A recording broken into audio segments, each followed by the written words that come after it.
This is Pet Life Radio. Let's talk pets.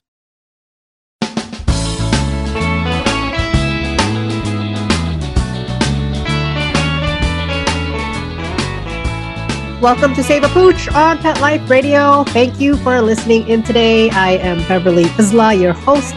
Today's guest is acclaimed United Nations photographer Olivia Pritchard, and I want to give a special shout out to her work. She has an exciting upcoming book release for a piece called MUTTS. MUTTS is a fine art coffee table book that aims to show people who haven't considered adopting a rescue pet or mystery mixed breed that they are just as lovable as pedigree pups. When we get back from these messages, we will hear from Olivia Pritchard and her experience working as a United Nations photographer, working in combat zones, as well as her insights on adopting the right type of shelter dog based on someone's lifestyle. Take a bite out of your competition.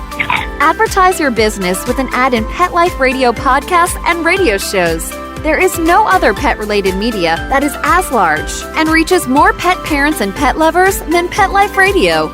With over 7 million monthly listeners, Pet Life Radio podcasts are available on all major podcast platforms, and our live radio stream goes out to over 250 million subscribers on iHeartRadio, Odyssey, TuneIn, Stitcher, and other streaming apps. For more information on how you can advertise on the #1 pet podcast and radio network, visit PetLifeRadio.com/advertise today. Let's Talk Pets on PetLifeRadio.com.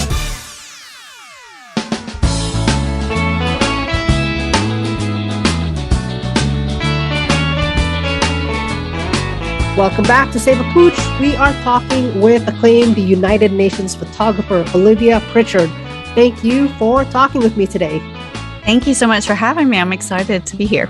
Yeah, and I'm very curious to know about your experience as a United Nations photographer. But before we delve into that part of your life journey, let's touch on your experience of having, MUTTS growing up. Is that where your love of dogs originated from? Yes. I mean, my parents had adopted a mutt before I was even born. So I've never not lived in a home with a dog, I don't think.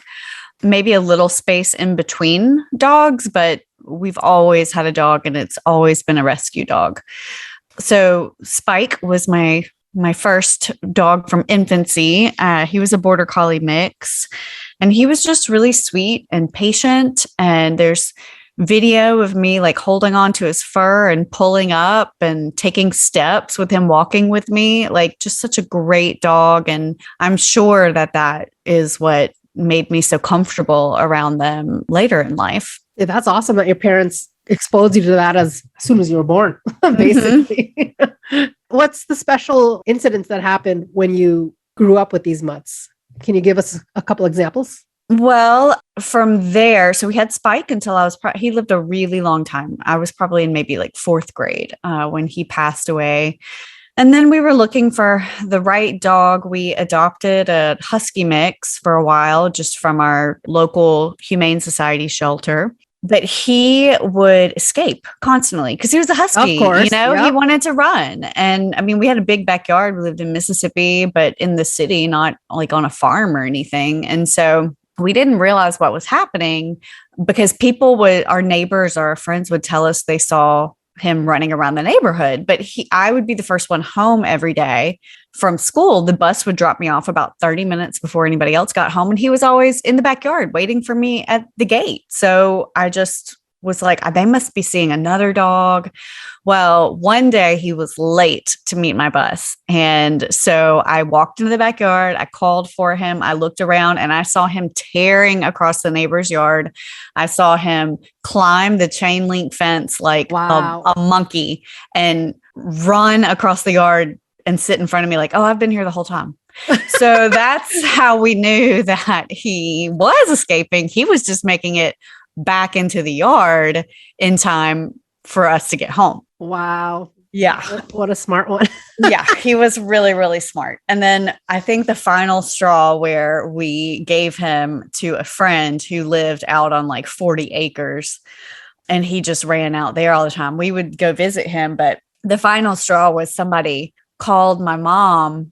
He had gotten out again. It was like on a Wednesday or something in the summer. We were out looking for him. And finally, somebody called from Olo, Mississippi, which was like hour and a half away from where we lived. He had jumped into the back of somebody's pickup truck. What? And they didn't know. He had just been like hanging out back there, and they just took off down the highway and, went home to their house in the country. And he just popped out of the bed of their pickup truck when they got home. So they called the number on his collar and we went to get him. But my mom was like, okay, yeah, this is enough. He is not meant to live in a city with a yard.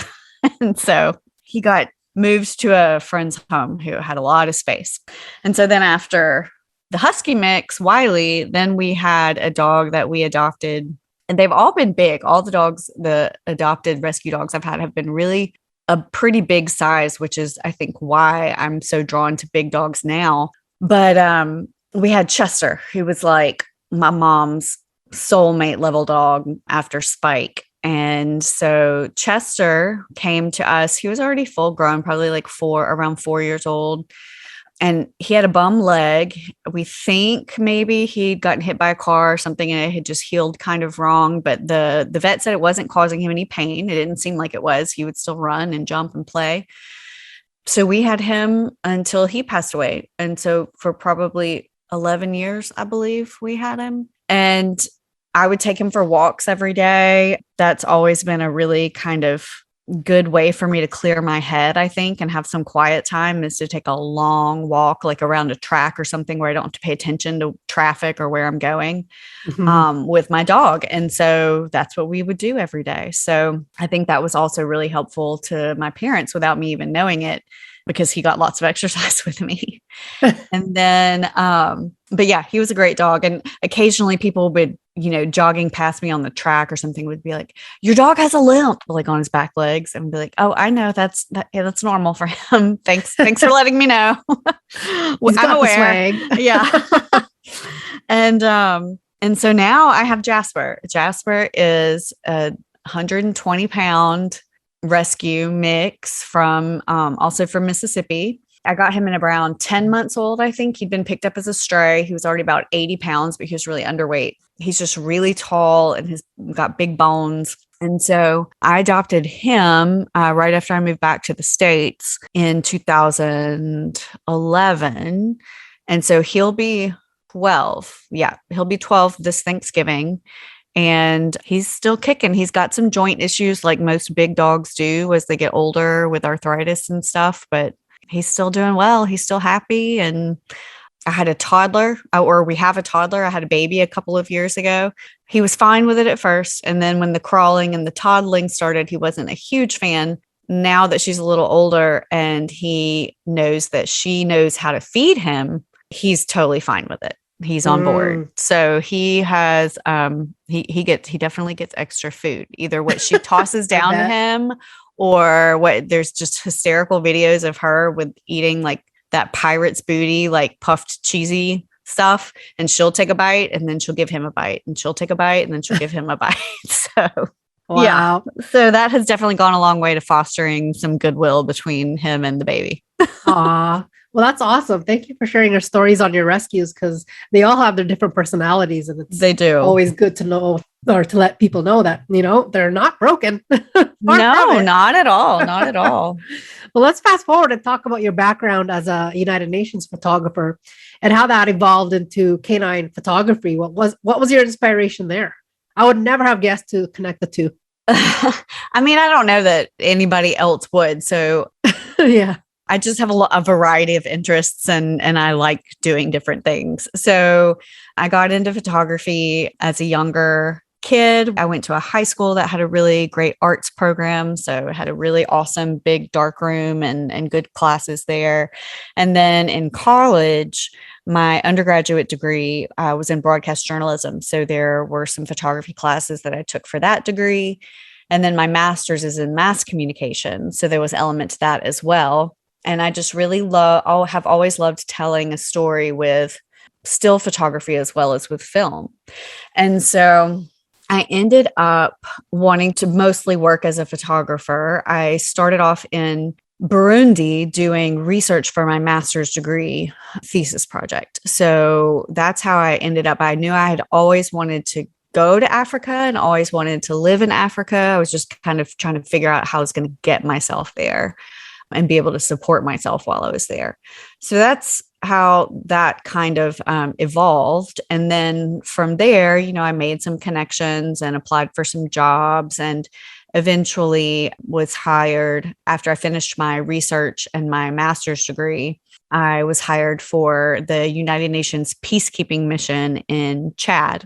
And so I went there and was in the public information office, but it was a new mission and they didn't have a photographer. And so I was the only person with a lot of photography experience in the public information office. So I just sort of became the mission photographer, which was fun and awesome because I also got to do interviews and other things like that, accompanying that position. And after about 1.5 years in Chad, I moved to the Democratic Republic of Congo. And there, actually, my job was not strictly photography at all. I was a communication and advocacy consultant. Well, I actually ended up doing a lot there that wasn't necessarily photography related. But after I was finished with that job, that was another about 1.5 years, I was ready to come back to the US and be a little closer to home. So I headed back. I kind of like vegetated at my mom's house in Mississippi for a little while because I was just kind of tired after living that lifestyle for so long. I can imagine. It's just a lot of travel, and I was picking places that, were pretty remote. And so it was a long time to get there. And then from there, it was even more time to get to where you needed to be, the smaller towns and villages in the countries that were, hard to travel to. And so when I got home, I stayed there for about 6 months. And then I decided to move to New Orleans to do some research for a story that I had heard that was also unrelated to photography. But while I was here, I thought, I'm going to go ahead and open up a photography studio because I kind of knew that's what I was going to do when I moved back to the US. And it just made sense that I would focus on children and pets and animals, because those have always been my favorite subjects. Even when I'm doing photography in Burundi or in Chad or in Congo, I'm just always very much drawn to the children in whatever area I'm in. And so it just made sense that would be what I would focus on here.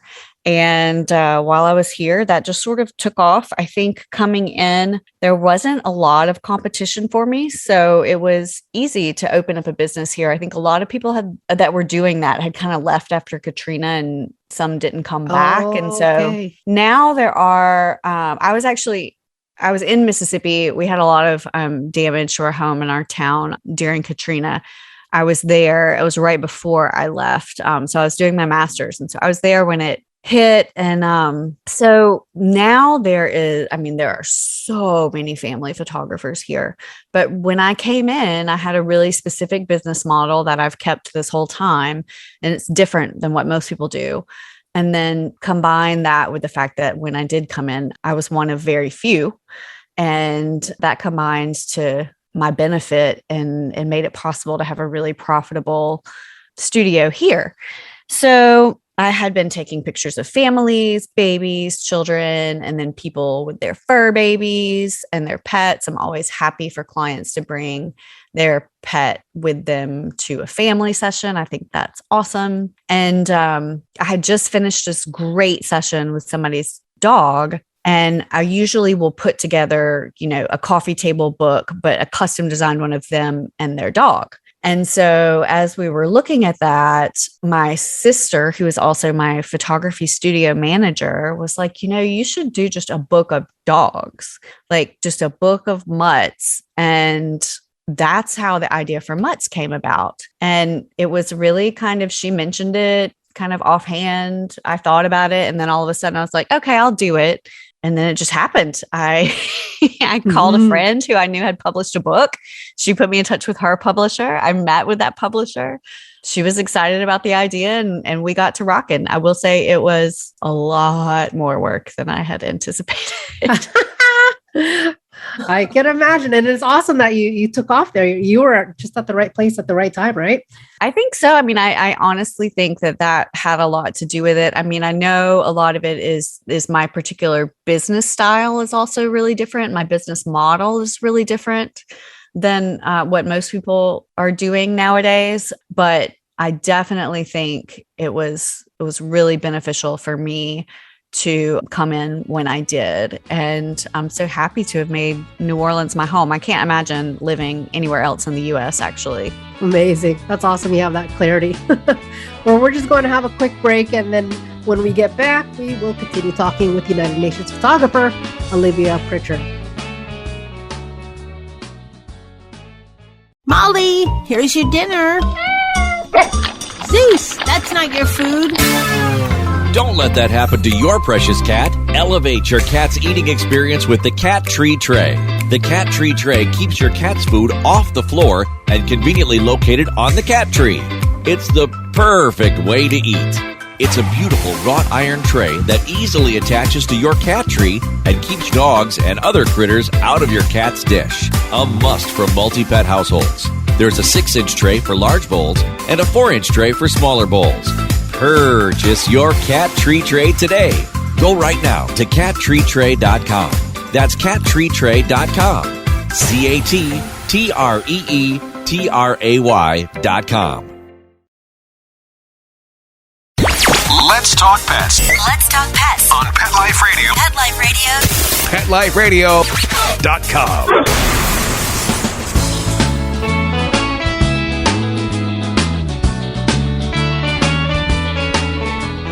Welcome back to Save a Pooch. We are talking with United Nations photographer Olivia Pritchard about her work and her mission with an upcoming book release to call attention to the rescue dogs that are needing homes.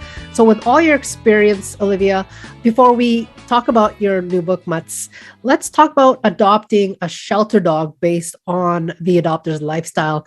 And I think quite often someone adopts with the physical appearance of the dog first in mind rather than temperament. Mm-hmm. So you obviously have firsthand experience, but what can you say about that?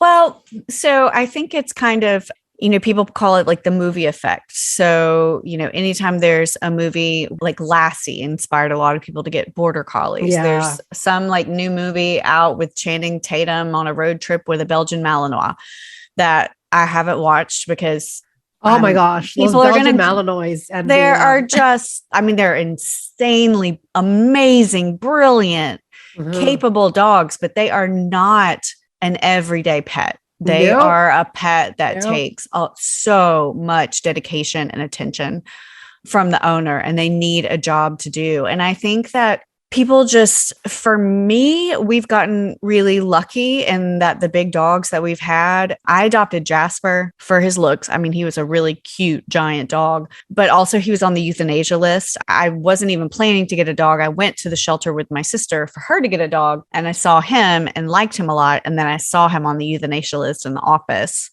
And so I took him. That has worked out really, really beautifully and really well because he's a good dog for my lifestyle. He's happy and chill. When he was younger, we'd go to the dog park all the time. He'd chase a ball for hours. Now he's older. We take short walks around the block and do more training stuff inside because it's really hot down here and it's hard for him to cool off in his kind of older age. So for me, that has always worked out, luckily. For a lot of people, I feel like they do. They take a dog because they're cute without paying attention to what the temperament is going to be for them and their lifestyle. So if they don't have time to walk the dog for 30 minutes every morning and the dog is really high energy and needs that, do they have the budget to pay somebody to come do that? Right. Yep. Getting a really big dog is really expensive. So I recently saw there's a rescue that I follow. It's a national rescue for really, really large breed dogs. And they had a dog that was up for adoption. And I think that the fee was like $400 or something. Maybe even less than that. And somebody commented and said, well, I would adopt him, but that's too much money. That they're just too expensive. And he's a purebred, I think Pyrenees that somebody had given up. And a bunch of people chimed in and the rescue chimed in and made the very good point that, if you think that $400 is expensive for you to adopt a dog, then this is not the dog for you, because you're going to spend at least that a month on food and heartworm and flea prevention and regular checks at the vet. Jasper's 120 pounds. So every kind of medicine that he has costs so much more than it would if he were 15 pounds, So, and then he eats so much more. So that's something to keep in mind too. Like, what's your budget going to be? What can you realistically afford? Yes. And then, where do you live? Like, if you live in an apartment building where you can't just open the door and the dog goes outside to the bathroom, you need a dog that's pretty chill. You need a dog that, doesn't need to tear around the yard. So all of these things are definitely something to keep in mind when you're looking for a dog to adopt. And I would say one of the best things you can do is ask the people at the rescue or the shelter, because they'll know the dog's personalities as much as they can in a shelter setting, in a shelter environment. But especially if the dogs are being fostered, their foster family will know their personality. Right. And that's who's going to know. That's who's going to, want that dog to go into a home where it will be successful and happy as the family pet. And so there's so many factors to consider, but looks is really far down on the list. Yes. We just got to emphasize that. Doesn't matter how cute they are. What's their personality? Right. So let's come full circle with the upcoming release of your new book, MUTTS. How did that come to be the finished piece it is now? I know you mentioned a little bit before the break. Tell us about that. Any blooper moments? Any special dogs that come to mind when you did that book? Yeah, for sure. So initially, I was thinking I wanted it to be a pretty thick, good coffee table book. So I was thinking, each dog is going to be a spread. I'm going to want, to probably photograph at least like 80 dogs. And then I wanted it to be a little bigger. So then it became like 100 dogs. And then my studio manager, who loves them as much as I do, and then my assistant, who is a vet tech and also loves dogs, ended up being like, oh, I saw this dog at the park. And I gave him this info. And I'm like, okay, we have to cut it off, ladies. Like, there has to be an end date. Like, it's due to the designer. It has to go. But we did manage to squeeze in a couple of last minutes, because it's also really hard to be like, oh, I don't have a dog that looks like that yet in the book. I should take a picture of it. And so there's a lot of coordination with foster families, but most of them were dogs that had been adopted, already, and their families were bringing them in. And so I just ended up, first I sent out just a form for people to like submit a recent picture, tell me the dog's age and weight, where they came from, and what their best guess of breed mix was for it. And then I slowly started getting them trickling in. Mostly it was me seeing like a dog at the park when I was out for a run or something and saying, hey, what breed is your dog? You want to be in a book? And so that was really good. And then the word started spreading, and then I started getting them coming in and in and in. And finally had to pull that down because I had the book filled. So it was a lot of shooting. I allotted an hour for each dog because some dogs were done in 10 minutes. I only needed one great picture of each one. And then some dogs took 45 minutes just to get calm in the new place. Uh-huh. And so we needed to have the full hour for them. And so I had an assistant for each one who I worked with so that she'd know how to say where I wanted them to sit or what I wanted them to do. And lots of treats involved, lots of noises. A lot of time we would have to send the parent to like a different room in the studio because they're like toddlers and they will behave better when their parents aren't sitting there. And so So there was a lot of just fun stories and fun long days with dogs. There was one in particular that just really stood out. And if she hadn't already been adopted, I think I would have gone home with her that day. And that was Butters. She was a pit bull greyhound mix. So her body was really small and she was severely underweight. She was found wandering around on the side of a highway. And a Good Samaritan brought her into a vet clinic.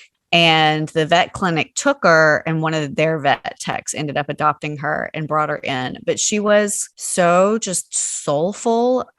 She's a really unique photograph in the book. It's a very close up picture of her because her eyes were just piercing and she was just so calm and sweet. And I just really, really fell in love with her. And of all the amazing, adorable, hilarious, funny, and joyful dogs that we photographed, she was the one that sticks in my brain the most. Oh, I'll have to take a look at her picture. She's so sweet. That's amazing. Well, congratulations on your work. And this should be set out for release in a couple months from now. No, not even. Just shy of a month and a half. Great. And they can see it on Amazon. We will put all the links in the show page notes. Great. Yeah, awesome. Well, we are out of time. I really, really appreciate you coming on today. And thanks to our show producer, Mark Winter, for making the show possible. You can view Olivia's work at oliviapritchard.com, which will also be on the show page. If you have any questions, comments, or ideas for a show, please email me at beverly@petliferadio.com. So until next time, spread animal compassion. Let's Talk Pets, every week on demand, only on PetLifeRadio.com.